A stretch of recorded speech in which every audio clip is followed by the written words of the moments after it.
Hi Lucy. Not long until your training contract at Clifford Chance begins. The next 2 years will be all about proving to the firm and to yourself that you have what it takes to succeed in this industry. Hi Lucy. Hi. Hi. Perfect, see? That was easy. Wind that clock back to the very beginning. Can you remember what your first memory is from that time? But I think just like a horrible feeling of overwhelm. I'd never done anything like this before. This was my first corporate job and I was doing it at home on my own. And that was really scary. I didn't know my cohort very well. You know, at the time, I didn't realise how common that feeling was. And it was probably shared by everybody else in my cohort with me at the time. At times you will feel like you are completely out of your depth.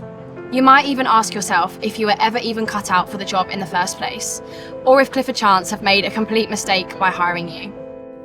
I think I came into this job a bit intimidated by other people, by the fact that they had so much experience, and coming in as this little uni graduate who doesn't know anything at all, you think, gosh, there's really nothing that I can add to this person's work life. I didn't really want to raise my thoughts or my opinions because I thought, oh, they don't really care what I've got to say. That just really isn't the case.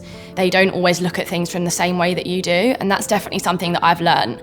You know, I have a different upbringing and different background to the people I sit next to on my floor, and they have a different upbringing to the people they sit next to, and we all look at things from a different perspective, and that means we can service our clients.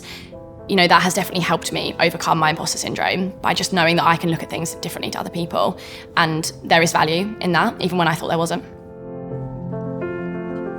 You're going to feel lonely at the beginning.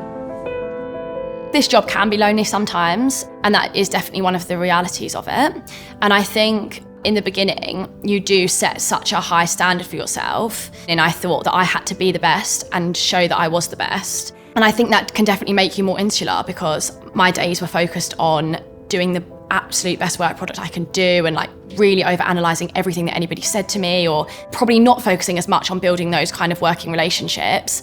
And I realised pretty quickly, really, that just wasn't really how that was going to work.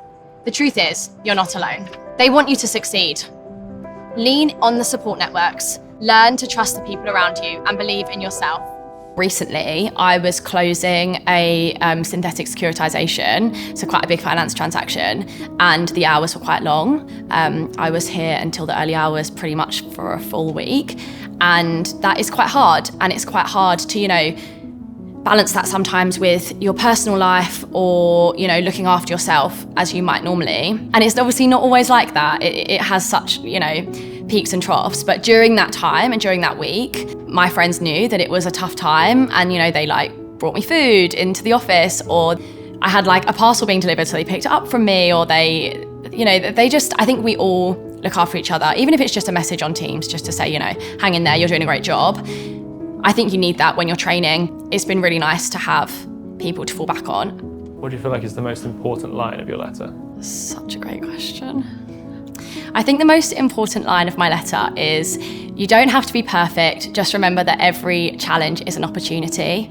And I think that is definitely something that I've learned over the last 18 months. I thought, how could Clifford Chance want somebody like me to come and work for them? I need to prove to them that I'm worth it. And they don't need you to prove anything to them, because they've already seen what they need to see. They already see your potential when they hire you. When I started, I was a trainee who hadn't done any training in any law firm ever before. So I couldn't have ever done that. That was an unrealistic expectation for myself. So I think that's something that has really stuck with me. You might not even realise how far you have come, but all of a sudden you'll be the chairperson of the Trainee Committee, representing the entire trainee cohort. I know you're chairperson of the Trainee Committee. Why'd you do it? I think I just really want trainees to feel like they aren't on their own. And that is something that I definitely felt when I was starting out, and I don't want other people to feel like that. So I think my aim as the chair of the Trainee Committee really was to just kind of remind everyone that we're here to learn, and that we, aren't going to be perfect from the get-go, and to kind of just bring people back down a little bit, to kind of remind them that, we'll be all right. The training contract is about to be your biggest challenge yet, but it's going to give you friends, experiences, and professional skills that are going to shape you and progress you more than you ever thought. Make the most of it. Yours, Lucy.